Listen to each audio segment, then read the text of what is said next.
네, 안녕하세요. 닥신TV 신재욱이고요. 제 직업 중에 하나는 유튜브에서 좋은 중고차 고르기 시리즈를 운영하고 있는 유튜브 크리에이터입니다. 최근에 이제 SM6가 아주 핫한데, SM6를 지금 오늘 날짜가 2020년도 8월 4일인데 2020년도 8월을 기점으로 SM6를 구입하려는 사람들이 옵션을 선택함에 있어서 꼭 생각해야 될 점에 대해서 한 가지 말씀드리도록 하겠습니다. 최근에 XC90 볼보 충돌 사건으로 인해서 안전한 차에 관한 이슈가 많이 생기고 있습니다. SM6를 구입함에 있어서 이제부터는 안전에 대해서 생각한다면 이 옵션만큼은 좀 생각했으면 좋겠다 하는 거에 대해서 제가 지금부터 말씀드리도록 하겠습니다. 시작하기 전에 SM6 트림 구조를 좀 이해하셔야 되는데, TC260이 있고요, TC300이 있습니다. TC300은 1800cc짜리 터보 엔진이고 출력이 225마력이에요. 유튜브 영상만 방구석에서 많이 보신 분은 225마력이 되게 별거 아닌 것처럼 생각하시는 분도 있을 수 있지만, 터보 엔진이 주류가 아니던 시절 불과 한 10년 전만 해도 225마력이면 벤츠 E클래스 350 혹은 아우디 A6 3.0, 렉서스 GS300 거의 이런 3.0 자연흡기 엔진들 출력이 대략 한 200마력 초반에서 250마력 고 중반 정도 나왔거든요. 그러니까 지금 1800cc짜리 터보 엔진이 출력이 225마력이면 거의 자연흡기 3.0이랑 거의 비슷합니다. 요즘에는 조금 더 출력이 잘 나오긴 하지만 상당히 출력이 높은 거라는 게 제가 하고 싶은 얘기고요. TC260은 1300cc짜리 터보 엔진인데 출력이 156마력입니다. 제가 예전에 배기량이 깡패다라는 얘기를 한 적이 있는데, 그 얘기는 자연흡기 기준이고 이런 터보 엔진들은 가중치를 한 1.5 정도는 보정을 해도 될 것 같아요. 그러니까 이런 1300cc짜리 엔진은 출력이 실제로 2.0 자연흡기랑 비슷합니다. 대충 소나타랑 좀 비슷한 느낌일 것 같고요. 2.0 그렇게 보면 이 1300cc짜리 터보 엔진도 출력이 타는 데는 실질적으로 문제는 거의 없어 보이고요. TC300은 이건 굉장히 출력이 높은 차입니다. 차 무게가 그렇게 많이 나간 차도 아니니까요. 자, 이제 오늘 할 얘기 본론으로 들어가 볼게요. 차를 살려고 이제 제가 작정하고 봤어요. 제가 진짜 살려는 건 아니고 살려는 마음가짐으로 내가 사면 어떤 차를 살까라는 생각으로 좀 가격표로 봤었는데, 보면서 느낀 점이 있어요. 뭐냐면 1300cc짜리 터보인 TC260의 경우는 여기 보시면 이제 SE, 그 다음에 SE 플러스, 이 오른쪽에 보시면 LE, RE, 프리미에르 이렇게 트림이 많이 나뉩니다. TC300의 경우는 LE 단일 트림입니다. 프리미에르 라인이 따로 있긴 있지만, 자, 여기서 제가 이제 하고 싶은 얘기가 있어요. 그걸 좀 말씀드릴 건데 집중하셔야 됩니다. 첫 번째, 긴급 제동 보조. 앞에 차량에 있으면 긴급으로 제동시켜주는 기능이 있어요. 이런 거 있고, 그 다음에 차선 이탈 방지 보조. 라인을 잘 읽고 가다가 실수로 나갈 것 같으면 안내를 해주고, 더 나갈 것 같으면 강제로 어시스트해서 안쪽으로 넣어주는 기능이 있습니다. 후방 교차 충돌 경보. 이건 뭐냐면 차 뒤로 뺄 때 이렇게 교차로 오는 차가 있으면 경고해주고 제동한다는 기능이에요. 사각지대 경보라고 하는데, 이제 현대자동차에서는 후측방이라는 표현을 쓰죠. 차선 바꾸려고 할 때 후측방에 차가 있으면 사각지대 좀 안 보일 수도 있으니까 그거에 대해서 경고를 해준다는 겁니다. 이런 옵션들이 다 있는데, 이런 다양한 옵션들 중에서 제일 중요한 게 뭘까요? 제가 생각할 때는요, 이 긴급 제동 보조가 제일 중요한 것 같습니다. 이제 때려 박을 때가 사실은 이제 사망사고 가능성이 제일 높다고 생각하고, 단순히 평행하게 주행을 하면서 차선을 바꾸면서 생기는 접촉 사고는 물론 이제 고속도로처럼 속도가 높다면 또 좀 큰 사고 날 수는 있겠지만, 전체적인 확률에 대한 저울질을 해보면은 이런 차선 변경을 하면서 생기는 거, 혹은 주차를 빼면서 후측방에 의한 이런 것들보다는 처음에 말씀드린 전방 추돌에 의한 실제 사망사고 가능성이 그러니까 이게 제일 중요하다고 저는 생각이 됩니다. 예를 들면 후방 교차 충돌 이런 거는 사실 비상등 켜고 아주 천천히 조심해서 나오면 문제 될 게 없습니다. 있어서 나쁠 건 없지만, 이런 후측방 경보 이런 것도 우리가 룸미러, 사이드미러를 계속 주시하면서, 이런 후측방 경보 이런 것도 우리가 룸미러, 사이드미러를 계속 주시하면서 운전하면 마치 축구를 할 때 미드필더의 자세로 운전을 해야 된다고 제가 배웠었는데, 그런 자세로 운전을 하면 사각지대라는 게 존재하지 않아요. 저 멀리서 차가 오고 있네, 이 차가 빨리 오고 있네, 이제쯤 왔겠네, 내 옆에 어디쯤 있겠네, 사이드미러로 확인하고 계속 이거를 끊임없이 머리 뒤에 그리면서 운전을 해야 되거든요. 그러니까 그렇게 하면 사실 이런 것도 그렇게 문제되지 않아요. 설령 차선을 바꿀 때 만약에 못 봤다고 쳐도 깜빡이를 켜고 천천히 3초 후에 아주 천천히 차선을 바꾸면서 들어가면 사실 거의 절대 사고 나지 않습니다. 절대 사고 나기 쉽지 않아요. 자, 그래서 제가 이런 안전 옵션에 대해서 그동안 옵션 고르기 영상을 만들 때 상당히 좀 보수적인 태도를 취했습니다. 그러니까 이런 게 막 무조건 넣어야 되는 건 아니다. 그런 얘기를 좀 했었어요. 그런데 뭐 공짜로 넣어주면 당연히 넣으면 좋겠지만 공짜가 아니잖아요. 자, 근데 이왕에 넣을 거면 그 중에 가장 중요한 건 뭐다? 긴급 제동 보조다. 왜냐하면 이 긴급 제동 보조가 중요한 이유에 대해서 지금 좀 말씀드릴 텐데, 때려 박을 때 요 사고가 이제 제일 사망 사고가 제일 가능한 상황이라고 저는 생각이 되는데, 우리가 진짜 안전하려면 뭐 진짜 되게 큰 차 타고 다니고 안전에 관해서 성적이 아주 좋은 차를 타고 다니고 뭐 그러면 좋겠지만, 우리 돈이 다 그렇게 있지 않잖아요. 여러분 차 살 때 안전만을 생각하고 무조건 안전한 차 막 1억 넘는 차, 2억 넘는 차 살 수 있는 건 아니잖아요. 그런 상황에서 내가 현실적으로 절충을 하면 코스트 이펙트 가성비 아주 좋은 안전장치 중에 하나는 긴급 제동 보조라는 겁니다. 제가 그동안 자동차 옵션 고르기에서도 긴급 제동 보조만큼은 이거는 그래도 좀 우선적으로 선택할 만한 가치가 있다라는 얘기를 했던 적이 좀 있어요. 제 영상을 잘 보신 분들은 분명히 그런 적이 있다고 고개를 끄덕이실 겁니다. 자, 충돌 사고에서 안전하기 위해서는 충돌 직전에 속도를 정말 조금이라도 더 줄이는 게 사실 되게 큰 차이를 만들어냅니다. 되게 큰 차이를 만들어내요. 충돌 직전의 속도는 탑승객의 안전에 있어서 굉장히 중요한 메이저한 변수 중에 하나입니다. 자, 우리가 자동차 안전 충돌 테스트 할 때도 100km로 때려박는 테스트는 하지 않아요. 제가 현직에 있는 엔지니어가 아니라서 뭐 하는 경우가 뭐 어디 있는지 모르지만 기본적으로는 안 합니다. 기본적으로 안전 테스트는 50인가 60인가 그 정도 속도로 때려박아요. 그러니까 그 정도 속도까지 의미가 있고 100으로 때려박으면 다 죽습니다. 다 죽기 때문에 실제 우리가 자동차 사고에서 정말 충돌 직전의 속도는 생각보다 그렇게 빠르지 않아요.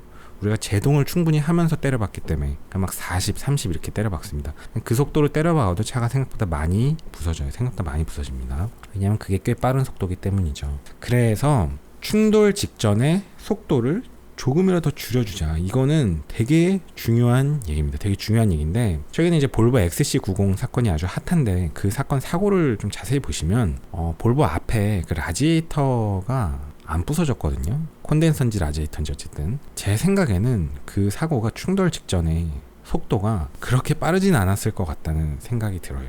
트럭 운전자가 다친 이유는 트럭은 이제 세이프티 존 자체에 개념이 없는 차니까 이제 다친 거고, 사실상 충돌 속도가 그렇게 빠르진 않았을 것 같다는 좀 조심스러운 추측이 드는데, 결국엔 그래서 둘 다 안전했다고도 볼 수 있죠. 그러면 그 안전에 아마 볼보의 다른 기술들도 중요했고, 뭐 차의 체급도 중요했고, 볼보가 뭐 셰시를 잘 만들고 뭐 이런 것도 중요하고 다 중요했겠지만, 이런 긴급 제동 보조 시스템이 당연히 있었을 거 아니에요. 뭐 시티 세이프티 뭐 이런 거 기능으로 아마 같은 건데, 그 기능에 의해서 뭐 트럭은 기능이 없으니까 제 속도로 왔겠지만 볼보만이라도 속도를 충돌 직전에 상당히 많이 줄였던 게 또 안전에도 하나의 역할을 하지 않았을까 싶습니다. 그게 뭐 전부 다라는 건 아닌데 많은 역할을 했을 것 같아요. 그런 생각이 들어서 더더욱이 우리가 볼보 XC90을 우리가 다 살 수 있는 건 아니잖아요. 더 비싼가? 잘 모르겠고 어쨌든. 자, 그래서 긴급 제동 보조 이거는 참 앞으로의 차를 선택함에 있어서 그걸 선택해볼 만 하겠다 그런 생각이 좀 듭니다. 다른 것들은 선택할 필요 없다 이런 게 아니고 상대적으로 이제 중요도가 좀 떨어지죠. 자, 그러면 우리 긴급 제동 보조만큼은 옵션을 넣어서 차를 뽑아보도록 합시다. 자, TC260 SM6 1300cc짜리 터보 엔진 출력 괜찮고요. 명불허전의 그 유명한 게트락 7단 습식 DCT입니다. 뭐 이거는 일장일단이 있다고 생각하는데, 뭐 매니아들의 세계에서는 사실 이 파워트레인은 뭐 칭송할 만한 이유는 충분히 있다고 생각합니다. 뭐 게트락이니까 뭐 셰시도 좋고 엔진도 좋고 게트락 DCT도 좋고 습식이고, 현대에서 나오는 DCT랑은 좀 비할 바가 아니겠죠. 족보면에서 보면 여기서 특징이 뭐냐면 LED가 다 들어갑니다. 깡통이라고 해서 할로겐 램프 들어가거나 뭐 이러지 않아요. 다 LED로 라이트 패키지가 들어갑니다. 좋아요. 자, 근데 깡통 SE급에서는 키가 폴딩 타입 무선 리모컨 키입니다. 스마트 키가 아니에요. 그래서 SE 플러스로 가면 버튼 시동이 있죠. 그러니까 이 SE 깡통급에서는 버튼 시동이 아닌 것 같습니다. 키 꽂고 돌리는 걸로 추정이 되고요. 사실 그런 건 중요하지 않아요. 이건 뭐 운전하는데 불편한 것도 아니고, 뭐 시동 걸 때 키 꽂고 돌리는 게 전 그렇게 문제 되는지 모르겠습니다. 뭐 굳이 이런 거에 돈 쓸 필요 없기 때문에 뭐 이건 문제가 된다고 생각하지 않는데, 문제는 뭐냐 하면 긴급 제동 보조가 없어요. 그러니까 다 좋은데 긴급 제동 보조가 없다. 이 깡통 SE급에서는 선택할 수가 없습니다. 어쩔 수 없이. 위급으로 올라갑니다. SE가 2,450만원이었는데 자 SE 플러스로 가면요 2,450만원 대비 230만원이 추가됩니다. 결코 적은 금액이 아닌 게 추가됐는데 여기로 왔더니 긴급 제동 보조가 없어요. 어떻게 하면 되냐, 드라이빙 어시스턴트 패키지 1을 추가해야 됩니다. 79만원짜리. 안전은 중요하니까 긴급 제동 보조만큼은 그래도 좀 사망사고의 유의미하게 가능성을 좀 낮춰준다고 생각하니까 그거만큼은 좀 넣어야 되지 않겠냐. 그래서 79만원 추가하면 계산 다 했는데 2,760만원이 됩니다. 근데 뭐 좋아요. 할 얘기가 많은데 얘기 다 하면 길어지니까 간략하게 얘기할게요. 여기에서 와서 드라이빙 어시스턴트 패키지 1을 넣으면요 후방 카메라가 없습니다. 저는 사실 이런 세단급은 다 소형차니까 후방 카메라 굳이 필요 없다고 생각하고, 여기 보면 후방 경보는 있어요. 센서는 있으니까 센서에 의해서 안 보이는 거는 얘가 체크를 해주고 뒷유리 보고 옆유리 보고 사이드미러 보면서 후진 주차하는데 저는 사실 상관없다고 생각해요. 저는 깡통 가서 버텨보겠는데 현실적으로 상당수의 사람에게는 후방 카메라는 유의미하게 도움이 되고 그 정도는 좀 넣어줘야 된다는 생각이 들기도 합니다. 저의 고집일 수도 있을 것 같아요. 저는 뭐 중요하게 생각하진 않는데 대다수의 사람은 꼭 넣어야 될 것 같아요. 자, 그러면 이지 커넥트 패키지 1 158만원짜리를 추가해야 후방 카메라가 들어갑니다. 긴급 제동 보조를 넣기 위해서는 드라이빙 어시스턴트 패키지 1을 넣어야 돼요. 그럼 가격이 얼마가 되냐, 2,918만원이 됩니다. 2,918만원이 돼요. SE 플러스에서 2개 옵션을 추가해서. 자, 정신을 좀 차리고 보니까 좀 이렇게 보니까 아니 SE 플러스보다 LE가 위트립인데 위트립이 오히려 더 저렴해요. 2,896만원. SE 플러스에서 2개 옵션 추가하면 2,918만원이라고 했는데 한 25만원 더 저렴합니다. 야, 그러면 차라리 그냥 이 LE 트립으로 와서 여기서 뭘 추가하면 되는 거 아니냐? 그렇게 하고 봅시다.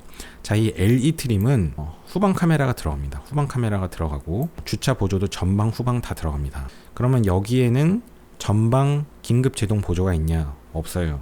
긴급 제동 보조 넣으려면 드라이빙 어시스턴트 패키지 2를 넣어야 됩니다. 113만원 더 비싼 걸 넣어야 돼요. 아까는 드라이빙 어시스턴트 패키지가 79만원이었는데 이 LE에서는 긴급 제동 보조를 넣으려면 드라이빙 어시스턴트 패키지 2를 선택해야 되고 가격은 113만원 더 비쌉니다. 그럼 얼마가 되죠? 2,900 대략 한 3,020만원 정도 됩니다. 어떻게 생각하시나요? 구성이 안 좋은 게 뭐냐면요, 안전 옵션에 있어서 우선순위로 중요한 건 긴급 제동이 더 중요하다 그랬는데 위트림으로 오면 차선 이탈 경보, 차선 이탈 방지 보조 뭐 이런 게 먼저 들어와요. 이거는 중요도로 치면 우선순위가 아니거든요. 우선순위는 긴급 제동 보조가 더 중요한데 그거를 쉽게 주지 않아요. 그거를 주려면 뭐 옵션을 많이 넣어야 되고 차라리 위트림으로 와서 옵션을 좀 들렀더니 뭐 다른 것들 다 끼어 들어갑니다. 차선 이탈 보조 들어오고 드라이빙 어시스턴트 패키지 2는 더 비싸죠. 여러 가지가 더 세트로 더 들어가요. 간략하게만 볼게요. 설명을 다 하나 하진 않고 드라이빙 어시스턴트 패키지 2로 가면 뭐 사각지대 경보, 후방 교차 충돌 경보 뭐 이런 것들부터 쭉 들어가요. 근데 제가 이런 거는 밖에 우선순위가 높다 그러진 않았잖아요. 자, 제가 이런 얘기하면 여러분들이 이제 이런 생각할 수 있습니다. 제조회사가 무슨 자선사업가냐. 제조회사는 장사하는 사업하는 사람들이고 이 마진을 최대화하기 위해서 본인이 이렇게 판매할 수 있다. 맞아요. 저도 뭐 인정합니다. 그건 맞는데 파는 사람 마음이죠. 그건 그런데 우리들이 그렇게 싫어하고 욕하는 현기차 한번 봅시다. 현기차에 가면 이제 아반떼예요. 아반떼인데 아반떼 깡통 1,570만원짜리 이건 진짜 개깡통입니다. 대부분의 아반떼는 1,948만원짜리 모던 이상이고요. 20대 사회초년생들이 SCV처럼 달려드는 건 2,450만원짜리 인스피레이션 거의 풀옵션이고 깡통은 1,570만원이에요. 근데 1,570만원짜리 깡통에 보면 이건 뭐 미션도 수동 미션이고 그냥 직물 시트, 소위 얘기해서 진짜 깡통인데 전방 추돌 방지 보조가 들어갑니다. 깡통에. 자, 충돌 위험 시 경고문 표시 또는 경고음으로 위험을 운전자에게 알려주며 필요시 브레이크를 작동시켜 피해를 줄여줍니다. 전방 충돌 방지 보조가 아반떼 1,500만원짜리에는 깡통에 기본으로 들어갑니다. 놀랍지 않습니까? 자, 근데 위트림으로 가면 모던으로 1,900만원짜리 트림 가면 뭐 당연히 긴급 제동 보조는 당연히 있고 거기다가 스마트 센스 1이라는 98만원짜리 옵션을 추가하면 안전에 관련된 옵션들이 추가돼요. 후측방 보조, 후방 교차 충돌 방지 보조, 우리 아까 봤던 것들 그런 게 있죠. 이런 게 후순위 옵션으로 들어가요. 긴급 제동 보조는 그냥 기본으로 다 들어가고 가장 중요하니까 야, 안전을 더 중요시 생각하는 사람들, 돈 상관없는 사람들은 니들 하고 싶으면 이 옵션 추가해. 이거는 뭐 중요도는 떨어지니까 옵션으로 빼줄게. 현기차의 옵션이 훨씬 더 소비자에 친화적이지 않나요? 이런 식으로 구성을 하는 게 맞잖아요. 우리가 에어백이나 이런 건 이제 다 기본으로 들어가잖아요. 중요하니까. 긴급 제동 보조는 에어백이랑 이제 같은 거라고 생각합니다. 모든 차에 기본으로 다 들어가야 되는 이제 그런 옵션이라고 저는 생각하는데, SM6는 그런 식으로 돼 있지 않죠. 지금 보시면 알겠지만 LE에서 드라이빙 어시스턴트 패키지 113만원짜리 추가하면 대략 3천만원이 넘어가는데, 자 이제 이런 생각을 하셔야 돼요. 야 3천만원 주고 사는데 암만 터보지만 1300cc짜리 휘발유 엔진 좀 아니지 않냐? 라는 생각을 하고 나면, 야 그러면 야 그냥 1800 터보로 가자, 뭐 얼마 차이 나냐 해서 일로 와봅시다. 3073만원 생각보다 차이 안 나요. 어차피 한 3020만원 나오니까 50만원 추가하면 1.8 터보로 갈 수 있습니다. 출력은 225마력. 가지 않을 이유가 없어요, 상식적으로. 그러면 자연스럽게 TC300으로 오게 되는데, 여기로 와서 긴급 제동 보조는 들어가 있지 않습니다. 많은 옵션들이 들어가 있지만 일일이 설명하진 않을게요. 지금 중요한 게 아니니까. 드라이빙 어시스턴트 패키지 2 113만원짜리를 또 넣어야 됩니다. 그럼 이제 3,200만원짜리 차가 만들어져요. 그래서 저는 여기다가 이지 커넥트 2라고 보스 오디오 162만원짜리 추가할 거고, 프리미엄 시트 패키지 94만원까지 추가하겠습니다. 어차피 3,200만원 온 김에 그럼 3,300만원 나오거든요. 신차를 살 거면서 3,000만원대 예산을 갖고 있고 10년 이상 탈 생각이고 현기차의 빠방한 옵션에 크게 관심 없다면 요것도 좋은 대안이라고 생각하고, 저는 현기차 K5나 소나타 살 바에는 3천만원을 쓸 작정이라면 SM6를 살 것 같기도 합니다. 게트락 미션 1.8 터보 엔진, 토션빔은 아쉬움이 좀 있지만 많은 리뷰들을 봤는데 승차감이 많이 좋아졌다 그래서 우리가 느끼지 않으면 상관없는 거 아니냐, 뭐 이런 댓글을 다시는 분이 있는데, 저는 그렇게 생각하진 않지만 뭐 그래도 많이 좋아졌다면 뭐 그래도 뭐 양보할 수 있습니다. 그래서 3,200만원짜리 소나타 K5 SM6 중에 뭐 살 거냐 하면 전 SM6 이렇게 살 겁니다. 보스 오디오 넣어서 드라이빙 어시스턴트 패키지 2 넣고 하는 김에 시트 패키지까지 넣을 거예요. 왜냐면 이 시트 패키지가 이 SM6의 은근히 시그니처니까, 어차피 3천만원 넘은 김에. 근데 실제로 이렇게 사는 건 이제 제 스타일은 아니고요. 또 한 가지 예를 말씀을 드리고 싶은 거는 2,450만원짜리 깡통에 17인치 휠 추가하면 20만원 추가하면 2,470만원이잖아요. 그냥 아예 포기하고 이걸로 사는 것도 괜찮다고 생각하거든요. 긴급 제동 보조 포기하고 뭐 후방 카메라 포기하고. 이 깡통은 이제 생각 외로 굉장히 깡통일 거예요. 실내나 이런 거는 많이 깡통인데, 아반떼 인스퍼레이션 살 바에는 전 이거 사겠습니다. 아반떼 1600cc짜리 그냥 자연흡기 포트 분사 엔진일 거 아니에요. GDI는 아니고 뭐 그냥 그런 엔진에 그냥 일반 변속기 타느니, 저 같으면 1300cc짜리 터보 게트락 7단 DCT 깡통이어도 옵션 빠방한 아반떼 인스퍼레이션 살 바에는 TC260 SM6 살 것 같습니다. 어떤 느낌인지 아셨나요? 그러니까 이게 트림이 되게 복잡하고 소비자 친화적이진 않아요. 그러니까 전략을 확실하게 세워야 될 것 같고, 살려고 보면 되게 복잡해요.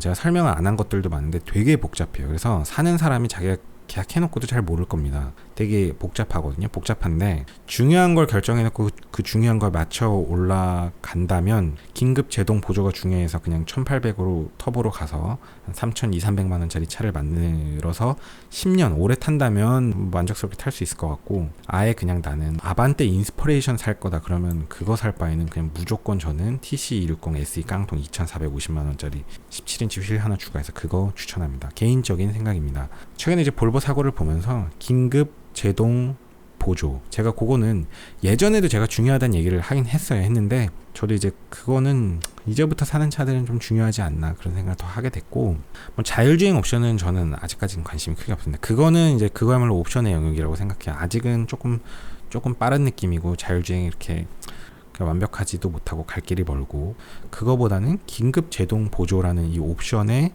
관심을 가질 필요가 있다고 생각하고, 관심을 갖고 살 거냐 아니면 그냥 싹 포기하고 깡통으로 갈 거냐 확실하게 줄을 서시는 게 좋을 것 같습니다. 뭐 깡통을 사서 긴급 제동 보조가 없다고 큰일 나진 않습니다. 우리 현실 세계에서 대부분의 차는 없고, 우리가 운전을 함에 있어서 운전자가 얼마나 방어 운전하고 주의하느냐가 사실은 되게 큰 변수 중에 하나입니다. 우리는 모든 안전을 위해 모든 거를 다 대비하지는 않거든요. 그거를 말을 이해를 하셔야 됩니다. 현실 세계는 가성비를 따집니다. 우리의 목숨에 대해서도. 이 얘기를 이해 못 하시는 분이 계신데요. 여러분, 건강검진은 왜 5대양 검진만 하나요? 여러분은 왜 2년에 한 번씩 건강검진을 하시나요? 왜 몇백만원짜리 건강검진 안 하시나요? 뭐 여러 가지 이유가 있는데 깊게 들어가면 거기에도 생명, 목숨에 대해서 코스트 이펙트 확률 싸움을 하고 있는 겁니다. 오늘도 긴 영상 봐주셔서 감사합니다. 수고하셨습니다.